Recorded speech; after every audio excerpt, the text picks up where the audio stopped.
wabarakatuh. Salam sejahtera untuk kita semua. Dewan juri yang terhormat serta rekan-rekan berdebat kami, perkenalkan kami dari tim B Mandobone. Saya Afia Avanisa selaku pembicara pertama. Saya Tasya selaku pembicara kedua. Saya Tiara selaku pembicara ketiga. Terima kasih dan selamat menyaksikan. Lawan berdebat adalah kawan yang paling bijak dalam berpikir kritis. Dewan juri serta rekan-rekan berdebat yang kami hormati, saya Afia Vanisa selaku pembicara pertama dari tim kontra akan menyampaikan definisi, dasar hukum serta mengutarakan dasar argumentasi kami mengenai mosi perdebatan kita kali ini, yakni Undang-Undang Cipta Kerja. Untuk yang pertama kalinya, kami dari tim kontra menyatakan ketidaksetujuan kami mengenai Undang-Undang Cipta Kerja karena dikhawatirkan akan merugikan hak pekerja serta meningkatkan deflorasi Indonesia dengan mengurangi kebijakan perlindungan lingkungan. Menurut Wikipedia, Undang-Undang Cipta Kerja atau Undang-Undang Nomor 11 Tahun 2020 atau biasa disingkat dengan Undang-Undang Ciptaker atau UU-CK adalah undang-undang yang telah disahkan pada tanggal 5 Oktober 2020 dan diundangkan pada tanggal 2 November 2020 dengan tujuan upaya menciptakan lapangan pekerjaan dan meningkatkan investasi asing dalam negeri dengan mengurangi persyaratan izin berusaha dan pembebasan tanah. Berbicara mengenai perundang-undangan, dalam pembentukan perundang-undangan harus memenuhi beberapa asas seperti asas filosofis, asas sosiologis, dan juga asas yuridis. Apakah Undang-Undang Cipta Kerja ini telah memenuhi ketiga asas tersebut? Tidak. Menurut kami, Undang-Undang Cipta Kerja ini tidak memenuhi asas tersebut. Mengapa? Jika saja Undang-Undang Cipta Kerja ini memenuhi asas tersebut, lantas mengapa mendapat respon yang begitu buruk dalam masyarakat? Dalam beberapa jam saja sudah menjadi trending topik di Twitter dengan cuitan sebanyak 12.000 kali dengan kata kunci tolak Omnibus Law. Bukan hanya itu, masyarakat bahkan rela turun ke jalanan untuk melakukan demonstrasi penolakan Undang-Undang Cipta Kerja di tengah pandemi COVID-19. Dewan juri serta rekan-rekan berpikir yang kami hormati, seperti yang kita ketahui, ada 11 klaster untuk Omnibus Law Cipta Lapangan Kerja. Salah satunya persyaratan investasi. Dalam Undang-Undang Cipta Kerja, semakin memudahkan investor asing untuk menanamkan modal ke dalam Indonesia yang mempengaruhi pasar modal Indonesia. Pasalnya, keuntungan yang diperoleh bisa saja dibawa keluar Indonesia yang merugikan rakyat Indonesia. Klaster selanjutnya yakni ketenaga kerjaan. Pada pasal 81.4 hingga 11, Undang-Undang Cipta Kerja mengubah dan menghapus beberapa aturan mengenai pekerja asing dalam Undang-Undang Nomor 13 Tahun 2003 tentang ketenaga kerjaan. Undang-Undang Cipta Kerja menghapuskan kewajiban izin tertulis bagi pengusaha yang ingin menggunakan tenaga kerja asing, yang mana berarti memudahkan orang asing untuk mengambil tempat dan menindas pribumi asli yang menjadikan kita semakin terbelakang. Undang-Undang Cipta Kerja ini merugikan masyarakat dan mempercepat perusakan lingkungan. Beberapa investasi berkedok pembangunan nasional nyatanya merugikan masyarakat karena tidak dapat mempertahankan lahan penghidupannya. Jangan sampai kita mengorbankan lingkungan kita hanya karena permintaan investor. Belum tentu melonggarkan kebijakan lingkungan bisa berdampak pada peningkatan investasi. Dewan juri serta rekan-rekan berpikir yang kami hormati, Undang-Undang Cipta Kerja tidak cocok dilaksanakan di Indonesia karena bertentangan dengan hukum yang berlaku di Indonesia.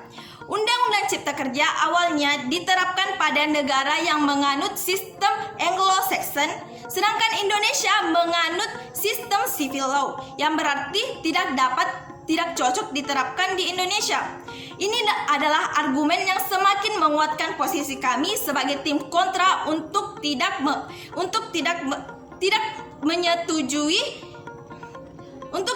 menyetujui Undang-Undang Cipta Kerja. Terima kasih. Lawan berdebat adalah kawan yang paling bijak dalam berpikir kritis. Dewan Juri dan rekan-rekan berpikir kritis yang kami hormati. Saya Tasya selaku pembicara kedua dari tim kontra. Sekali lagi, kami dari tim kontra menegaskan bahwa kami sangat tidak setuju mengenai Undang-Undang Cipta Kerja karena beberapa hal. Undang-Undang Cipta Kerja tidak memiliki dasar pembentukan undang-undang. Jika dilihat dari asas filosofis, menurut Undang-Undang Cipta Kerja ini bertujuan mensejahterakan kehidupan masyarakat. Padahal, menurut saya, Undang-Undang Cipta Kerja ini hanya berdampak positif pada masyarakat kalangan atas dan kurang mensejahterakan masyarakat kalangan menengah ke bawah, yang berarti tidak sesuai dengan sila kelima Pancasila, yaitu keadilan sosial bagi seluruh rakyat Indonesia. Kemudian, jika dilihat dari asas sosiologis, Undang-Undang Cipta Kerja ini tidak berempati kepada masyarakat karena Undang-Undang Cipta Kerja ini masyarakat terpaksa berkerumun di jalan untuk melakukan demo yang mana di tengah-tengah masa pandemi yang seharusnya kita dilarang berkerumun. Bahkan masukan dari beberapa elemen masyarakat pun diabaikan seperti dari Muhammadiyah, Nahdlatul Ulama, akademisi, ahli hukum, buruh dan lain-lain. Dewan Juri dan rekan-rekan berpikir yang kami hormati. Jika dilihat dari segi yuridis, Undang-Undang Cipta Kerja ini mengacu pada Pasal 5 Nomor 12 Tahun 2011 diubah menjadi Undang-Undang Nomor 15 Tahun 2019 tentang pembentukan peraturan perundang-undangan. Pasal tersebut menjelaskan pembentukan peraturan perundang-undangan harus berdasarkan beberapa asas. Sedangkan jika dilihat dari asas filosofis dan asas sosiologis saja tidak bisa terpenuhi, bagaimana bisa asas yuridis terpenuhi? Sedangkan menurut Direktur Eksekutif Nasional WELHI melalui laman resmi WELHI menyatakan ada 3 poin utama dampak Undang-Undang Cipta Kerja terhadap lingkungan. Yang pertama, jika Undang-Undang Cipta Kerja disahkan, maka pengusaha tidak perlu memiliki dokumen upaya pengulangan lingkungan hidup dan dokumen upaya pemantauan lingkungan hidup. Hal ini berarti pengusaha tidak perlu memikirkan rencana bisnis yang aman bagi kesehatan maupun lingkungan dan tidak perlu mempertimbangkan dampak apa yang akan diterima lingkungan. Yang kedua, dalam Undang-Undang Cipta Kerja tertulis bahwa pengusaha cukup melibatkan masyarakat yang terlibat langsung dalam proyeksi pengusaha dalam penyusunan AMDAL tanpa memperhatikan lingkungan maupun masyarakat lainnya yang akan menerima dampak proyek tersebut. Salah satu contoh yang menjadi poin pertimbangan sesuai yang dikutip pada jakselnews.com yaitu tambang batubara yang berada di daerah hulu yang dekat dengan pegunungan. Maka yang dilibatkan hanyalah masyarakat yang bermukim di daerah hulu tanpa memikirkan masyarakat yang ada di daerah hilir yang akan menerima akibatnya. Yang ketiga, dalam Undang-Undang Cipta Kerja, aturan pencabutan izin lingkungan pengusaha pun dihapuskan. Hal ini berarti dapat mempersulit pertanggungjawaban pengusaha terhadap kerusakan lingkungan yang timbul akibat proyeksi pengusaha. Dan menurut Koalisi Masyarakat Sipil, sesuai yang dikutip pada suarasulsel.id dalam Kelautan dan Perikanan menyatakan secara tegas bahwa mereka tidak setuju mengenai Undang-Undang Cipta Kerja karena Undang-Undang Cipta Kerja tidak sesuai dengan prinsip-prinsip pembentukan peraturan perundang-undangan yang mana substansinya dapat mengancam keberlanjutan sumber daya kelautan. Sebagai negara demokrasi, partisipasi publik sangatlah penting untuk menjamin bahwa undang-undang disusun untuk kepentingan rakyat, bukan untuk kepentingan kelompok tertentu. Berdasarkan argumen tersebut, sekali lagi, kami dari tim kontra menegaskan bahwa kami sangat menolak Undang-Undang Cipta Kerja ini. Sekian dan terima kasih. Lawan berdebat adalah kawan yang paling bijak dalam berpikir kritis. Dewan Juri dan rekan berpikir yang kami hormati, saya Tiara selaku pembicara ketiga dari tim kontra kembali lagi menegaskan bahwa kami sangat tidak setuju dengan mosi pada kali ini, yaitu tentang pengesahan Undang-Undang Cipta Kerja. Undang-Undang Cipta Kerja menuai pro kontra dari berbagai kalangan. Badan Legislasi Bapak Supratman Andi Atgas menyatakan ada 2 fraksi yang menolak pengesahan Undang-Undang Cipta Kerja, yakni fraksi PKS dan fraksi Demokrat. Ledia Hanifah Amaliyah sebagai salah satu anggota DPR Republik Indonesia secara tegas menolak pengesahan Undang-Undang Cipta Kerja. Menurut kami, Undang-Undang Cipta Kerja tidak akurat dalam diagnosis dan tidak cocok atau kurang pas dalam menyusun resep, meskipun hal yang paling sering disebut adalah soal investasi, ujar Ledia. Menurut www.republika.id, Undang-Undang Cipta Kerja yang telah disetujui oleh DPR Republik Indonesia dan pemerintah pada Senin 5 Oktober 2020 menyisakan polemik di tengah-tengah publik. Sejumlah catatan di berbagai klaster, di antaranya di sektor keislaman, Ahmad Tolabi Karli telah membaca dan membandingkan antara norma baru dan norma lama, khususnya di sejumlah isu yang terkait dengan keislaman. Salah satunya terdapat pada pasal 35A ayat 2 Undang-Undang Cipta Kerja, yaitu tentang jaminan produk halal. Respon dari kalangan ormas, buruh, pemerintah daerah, mahasiswa dan berbagai kelompok lainnya membuktikan saluran partisipasi publik tersumbat. Menurut Ketua Forum Dekan Fakultas Syariah dan Hukum, ini keputusan negara melalui DPR dan pemerintah dalam persetujuan Undang-Undang Cipta Kerja semestinya menjadikan kemaslahatan sebagai pijakannya.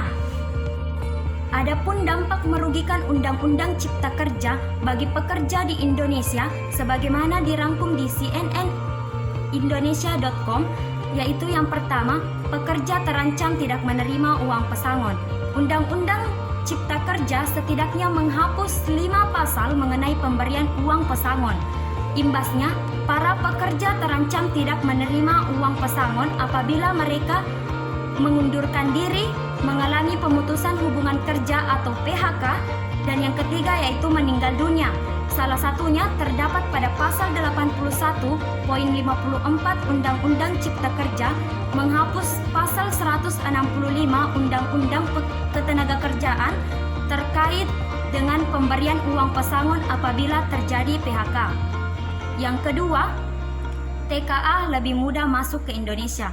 Undang-Undang Cipta Kerja mempermudah masuknya tenaga kerja asing ke Indonesia.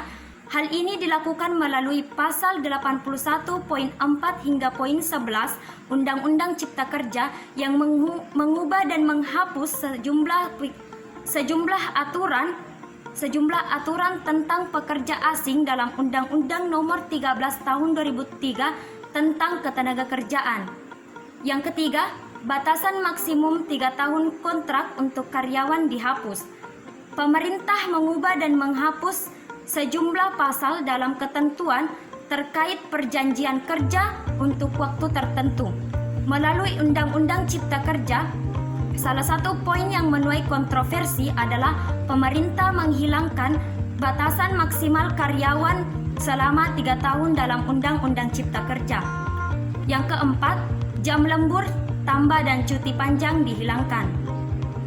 Dalam Undang-Undang Cipta Kerja, tepatnya pasal 81 poin 22 mengubah pasal Undang-Undang 78 dalam Undang-Undang Ketenagakerjaan tentang waktu kerja lembur.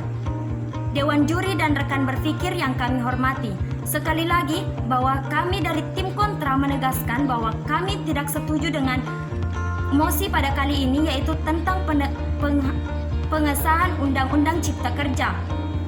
Indonesia tidak bisa dibangun oleh pemerintah saja.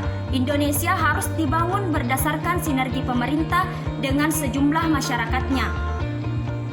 Seharusnya pemerintah mendengar apa yang masyarakatnya inginkan dan apa yang masyarakatnya harapkan. Dan juga pemerintah harus mengetahui masalah-masalah apa yang sering dihadapi oleh rakyatnya. Inilah argumen yang meyakinkan kami untuk menyatakan ketidaksetujuan kami dengan mosi pada kali ini, yaitu tentang pengesahan Undang-Undang Cipta Kerja. Sekian, wassalamualaikum warahmatullahi wabarakatuh.